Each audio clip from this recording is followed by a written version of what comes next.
नमस्कार मित्रों। आज़ादी के 8 दशक पूरा होने और आधुनिकता के तमाम आयातित और मौलिक रूपों को भीतर तक आत्मसात कर चुकने के बावजूद आज भी हम कहीं न कहीं सवर्ण और अवर्ण के दायरों में बटे हुए हैं। हमारे समाज में आज भी एक वर्ग ऐसा है जो तिरस्कार के साए में जीने को मजबूर है। शायद शहरों में कुछ हद तक हम इस कुंठा भरे अवसाद से निजात पा चुके हैं, लेकिन गांव में तस्वीर आज भी लगभग वैसी की वैसी है। छुआछूत, भेदभाव, तिरस्कार, बहिष्कार, सवर्ण, अवर्ण, दलित, चूड़ा, चमार, ऊंच नीच, ऐसे तमाम शब्द गाली की तरह लगते हैं। ऐसा लगता है जैसे विकास और आधुनिकता की लहर इस दूषित विचारधारा को छू भी नहीं पा रही है। आज भी कई जगह इंसानों को इंसानियत का दर्जा भी प्राप्त नहीं है। सवर्ण और अवर्ण के बीच भेदभाव की ऊंची दीवारें अभी भी जस की तस हैं। दलित बनकर पैदा होना क्या सच में एक गुनाह है? मित्रों, ओम प्रकाश वाल्मीकि जी की आत्मकथा जूठन सच में इस भेदभाव और ग्लानि भरी जिंदगी को एक जीवंत रूप देती है। आइए सुनते हैं। बस अड्डे से कॉलेज लगभग 1.5 मील की दूरी पर था। आसपास में एक ही इंटर कॉलेज था। बरला के अलावा फलौदा, मांडला, भैसानी, खाई सीढ़ी, बसेड़ा, ताजपुर आदि गांवों के लड़के इसी कॉलेज में आते थे। लड़कियों की संख्या 5-6 से ज़्यादा नहीं थी। वे भी संपन्न परिवारों से थी। 1-2 लड़कियां अध्यापकों की थी। लड़कों में भी अधिक संख्या त्यागियों की ही थी। दलित परिवारों से इक्का दुक्का ही पढ़ने आते थे। एक बाबूराम त्यागी थे, बरला के ही रहने वाले थे। एक बड़े अच्छे शिक्षक थे। उनका स्नेह और मार्गदर्शन मुझे कई बार मिला। अक्सर वाद विवाद के लिए हिस्सा लेने के लिए प्रेरित करते रहते थे। वे हमें हिंदी पढ़ाते थे। मेरी भाषा में उन्होंने कई सुधार किए थे। उन दिनों भाषा में जो रुचि विकसित हुई उसका श्रेय बाबूराम जी को ही जाता है। वो हमेशा से मेरे प्रेरणा स्रोत रहे थे। सन 1962 के जुलाई अगस्त की बात है। मैं 8वीं कक्षा में पहुंच चुका था। 7वीं कक्षा में अच्छे अंकों से पास किया था। पूरी कक्षा के 4 अच्छे विद्यार्थियों में से मैं एक था। एक दिन की बात है, मैं घर से स्कूल जाने के लिए कुछ जल्दी ही निकल पड़ा था। घर में कोई घड़ी तो थी नहीं, अंदाजे से ही निकलना पड़ता था। पक्की सड़क पर स्कूल जाने वाला शायद उस समय मैं अकेला ही था। कुछ वक्त बाद मैंने ध्यान दिया कि मेरे पीछे पीछे सूरजभान तगा का बेटा ब्रिजेश आ रहा था। वह मुझसे उम्र में काफी बड़ा था। उसके कांधे पर एक लंबी सी लाठी थी। शायद खेत पर जा रहा था। मुझे देखते ही उसने कुछ बड़बड़ाना शुरू कर दिया। मैं अनसुना करके चलता रहा। कोठी के पास पहुंचते ही उसने मुझे आवाज दी। स्कूल थोड़ी ही दूर रह गया था। उसने कहा, अबे चोड़े रुक। मैंने मुड़कर उसकी तरफ देखा तो उसके चेहरे पर एक शैतानी झलक रही थी। मेरे करीब आकर वह बोला, चोड़े के तेरे तो सचमुच सींग निकल आए हैं। तू तो बड़ी शेखी में रहता है, हाँ? तेरी तो चाल ही बदल गई है। मैंने बिना उत्तर दिए जाने लगा तो उसने आगे बढ़कर मेरा रास्ता रोक दिया और डांटते हुए बोला, सुना है तू पढ़ने में बहुत होशियार है, हाँ? उसने लाठी का एक सिरा मेरे पेट में गाड़ दिया। करके हमें भी तो दिखा कि तू कितना होशियार है। दरअसल वह झगड़े पर उतारू हो गया था। मैं झगड़े से बचना चाहता था। मुझे चुप देखकर वह फिर गुर्राया, कितना भी पढ़ लेना और रहेगा तो चूड़ा ही। उसने मुझे लाठी से धकियाया। मैं गिरते गिरते बचा, लेकिन मेरा झोला जमीन पर गिर पड़ा। उसने उस झोले को लाठी में फंसाकर ऊपर उठा लिया और गोल गोल घुमाने लगा। मैं उसके आगे गिड़गिड़ा रहा था कि मेरी किताबें बिखर जाएंगी, मेरा झोला दे दो, मेरी कापियाँ फट जाएंगी, लेकिन वह नहीं माना और जोर से घुमाकर उसने झोला दूर फेंक दिया। मैं उठाने के लिए दौड़ा तो वह कहे लगाकर हंसने लगा, ठहाके मार रहा था। मेरा झोला सड़क के किनारे खाई में गिर गया, जहाँ पानी और कीचड़ भरा हुआ था। झोला निकालने में मेरे कपड़े भीग गए, पाँव कीचड़ में सन गए थे। झोले में किताबें और कापियाँ सब भीग गई थी, जिन्हें देखकर मुझे रोना आ रहा था। स्कूल के नल पर मैंने हाथ पाँव धोए, किताबें कापियाँ धूप में सुखाईं। मेरा मन बहुत दुखी हो गया था उस रोज।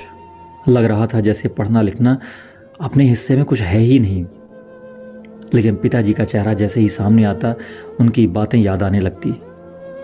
बेटा, पढ़ लिख कर अपनी जाति सुधारनी है। उस रोज किसी भी पीरियड में मन नहीं लग रहा था। सुबह की घटना रह रह कर चोट कर रही थी। लौटकर माँ के सामने पूरी घटना का जिक्र किया तो माँ भी रोने लगी। पिताजी ने सुना तो वो तो मरने मारने को तैयार हो गए। श्याम लाल चाचा बल्लम उठाकर ले आए थे। वे दोनों उस लड़के को पीटने जा रहे थे। बगड़ के बड़े बूढ़ों ने उन्हें शांत किया था। पिताजी की बेबसी को मैं आज तक नहीं भूल पाया हूं।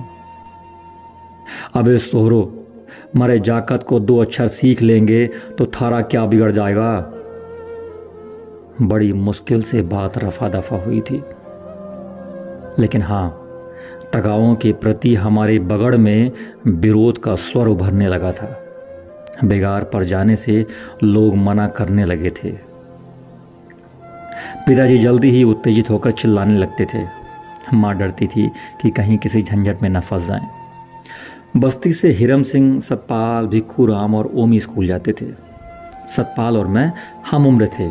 दोनों ने एक साथ ही स्कूल में दाखिला लिया था। हिरम सिंह 1 साल पीछे थे और ओमी ने बीच में ही स्कूल छोड़ दिया था। सतपाल भी मुझसे 1 साल पीछे हो गया था। दरअसल सतपाल पढ़ने में थोड़ा कमज़ोर था। हम लोग बचपन में एक साथ रहे थे, घर भी आसपास ही थे। उसके पिताजी गिस्सा, सिखों की तरह पगड़ी बांधते थे, दाढ़ी रखते थे। बोलचाल का लहजा भी उनका बदल गया था। अपने बच्चों के नाम भी उन्होंने सिखों के ढंग से ही रखे थे। सबसे बड़े बेटे का नाम हरनाम सिंह, दूसरे का नाम गुरनाम सिंह, बेटी रजिंदर और सबसे छोटे का नाम सतनाम सिंह, जो आगे चलकर सतपाल हो गया था। वैसे बाकी बस्ती के लोग तो उसे बंदर कहकर पुकारते थे। इसी तरह हिरम सिंह को सुंडल और मुझे पल्ला। बस्ती में ओम प्रकाश पुकारने वाला तो मेरी माँ को छोड़कर और कोई नहीं था। हाँ, पिताजी को देख करके कुछ लोग मुझे मुंशी जी कहने लगे थे। हिरम सिंह की शादी उस समय हो गई थी जब वह 8वीं की परीक्षा दे रहा था। उसी वर्ष मैंने 9वीं की परीक्षा दी थी। शादी के वक्त बारात मोरना गई थी। पिताजी के साथ मैं भी बारात में गया था। नए कपड़े पहनकर बारात में जाने की उमंग कुछ अलग ही थी। शादी विवाह की तमाम रस्मों में हिरम के साथ मुझे भी भेजा गया था। शादी के अगले रोज विदा होने से पहले हिरम सिंह को दुल्हन के घर बुलाने के लिए एक व्यक्ति जनमासे में आया। हिरम सिंह के साथ मुझे फिर से जाना पड़ा। दुल्हन के आंगन में हम दोनों एक ही चारपाई पर बैठ गए थे। हमारे इर्द गिर्द हंसी ठट्टा करती लड़कियों का झुंड मंडरा रहा था। मैं उस समय काफ़ी सतर्क था, क्योंकि बड़े बूढ़ों ने खूब अच्छी तरह समझा पढ़ा कर मुझे भेजा था हिरम सिंह के साथ में। ऐसे मौक़ों पर हंसी ठट्ठा करती लड़कियों के चंगुल से बचने के तरीके सिखाए थे सभी ने मुझे। लड़कियां बात बात में छेड़खानी कर रही थी। रात के बचे हुए दाल और चावल हम लोगों को खाने के लिए दे दिए गए थे। कुछ वक्त बाद मैंने देखा कि एक व्यक्ति गले में बड़ा सा ढोल लटकाए हुए खड़ा था। हिरम सिंह की सास और 2 स्त्रियां ढोल वाले को आगे चलने का इशारा करने लगी। उनके साथ हिरम सिंह को सलाम के लिए उन घरों में जाना था जहां उसकी सास काम करती थी। सलाम एक ऐसी घिनौनी परंपरा थी जिसमें दलितों के शादी के वक्त दूल्हे या दुल्हन को उस गांव के त्यागियों के यहाँ भीख मांगने के लिए जाना पड़ता था और इसे एक रस्म का नाम दिया गया था। मैंने हिरम सिंह को सलाम के लिए जाने से रोकने की बहुत कोशिश की थी, लेकिन उसने कोई विरोध नहीं किया था और चुपचाप उनके साथ जाने के लिए खड़ा हो गया। मैंने कहा, ठीक है तुम जाओ, लेकिन मैं नहीं जाऊंगा। हिरम सिंह ने मेरा हाथ आकर पकड़ लिया और मुझे कहने लगा कि क्या तुम मुझे अकेला छोड़ दोगे? चलो मेरे साथ चलो। और आखिरकार अंत में मुझे हार कर उसके साथ जाना पड़ा। और मैंने कहा कि देखो भाई, 1-2 घर जाकर के जल्दी लौट आएंगे। मैं अनमने ढंग से चल दिया। गर्मी के दिन थे, गलियों में भटकते भटकते दोपहर हो गई। हम एक जुलूस की शक्ल में चल रहे थे। सबसे आगे दुल्हन की माँ और 2 स्त्रियाँ, उनके पीछे ढोल बजाने वाला, और फिर हम दोनों। उसके बाद बच्चों का अच्छा खासा हुजूम। ढोल की आवाज़ से ज़्यादा बच्चों की किलकारियाँ थीं। प्रत्येक घर के सामने खड़े होकर ढोल बजाने वाला जोर से ढोल पीटता था, जिसकी आवाज़ सुनकर औरतें लड़कियां बाहर आती थी। हिरम सिंह उन्हें सलाम करता था और वे घूंघट के कोने से हिरम सिंह को ऐसे निहारती थी जैसे हिरम सिंह को चिड़ियाघर से लेकर आए हैं। किसी किसी का व्यवहार बेहद रूखा और अपमानजनक होता था। लेने देने पर दुल्हन की माँ को काफ़ी कुछ कहना पड़ता था, यानी आसानी से किसी के हाथ से कोई कपड़ा या बर्तन नहीं छूटता था। हिरम की सास कहती थी, अरे चौधराइन, मेरी कोई 2-4 लड़कियां तो है नहीं जो मैं और मेरे जवाई तुम्हारे दरवाजे पर दोबारा आवेंगे। इज्जत से लड़की को भेज सकूं ऐसा कुछ तो दे दो। लेकिन इस गिड़गिड़ाहट का कोई खास असर दिखाई नहीं पड़ता था। कोई कोई तो अजीब मुद्रा में मुंह बनाकर कहती, इन चूड़ों का तो कभी पेट नहीं भरता। एक औरत ने हिरम सिंह के हाथ पर 1 रुपए का नोट रखते हुए कहा, अरे तेरा जवाई तो बड़ा सुंदर है, क्या काम करे है? हिरम की सास ने उत्साहित होकर कहा, पढ़ा लिखा है ये, 8वीं का इम्तहान दिया है। पूछने वाली महिला ने आश्चर्य से हिरम को देखा। मैं पास ही खड़ा था। उसने मुझे भी ऊपर से नीचे तक देखते हुए उसी सुर में बोला, तू भी पढ़ा लिखा है क्या? मैंने हाँ में गर्दन हिलाई। तू कौन सी क्लास में पढ़े है? जी मैंने 9वीं की परीक्षा दी है। उसकी आंखें ताज्जुब से भर गईं। लेकिन तू दिखता तो इससे छोटा है। जी हाँ, मैं इनसे छोटा हूं। वह थोड़ा रुक कर बोली, लेकिन बरला तो तगाओं का है। मैंने कहा जी हाँ।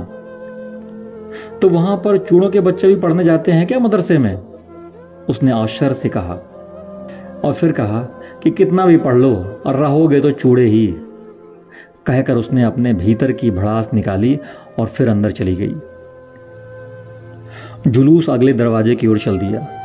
प्यास के मारे मेरा गला सूख रहा था। खड़े खड़े थक भी गए थे।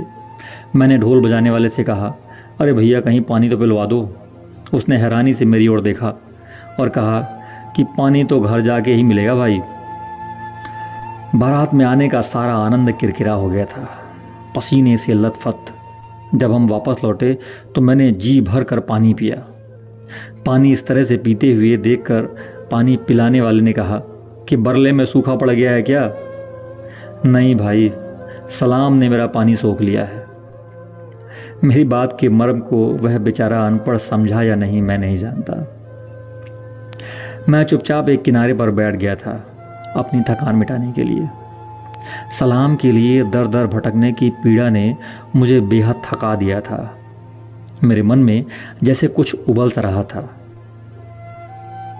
दोपहर को खाने के समय सूअर का मीट और रोटी बनी थी। शराब पीकर कई लोग हो हल्ला कर रहे थे। नीम के पेड़ के तले चारपाइयों पर लोग ऊँघ रहे थे। खाना खिलाने और बारात विदा करने की गहमा गहमी में मैं एक किनारे चुपचाप बैठा था। मुझे इस तरह बैठा देखकर मेरे पिताजी ने पूछा, ऐसे क्यों बैठे हो मुंशी जी?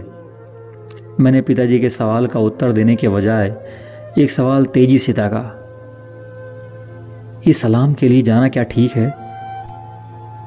पिताजी ने मेरी ओर ऐसे घूरा जैसे मुझे पहली बार देख रहे हों। उन्हें चुपचाप देखकर मेरे मन की उथल पुथल बाहर आने लगी।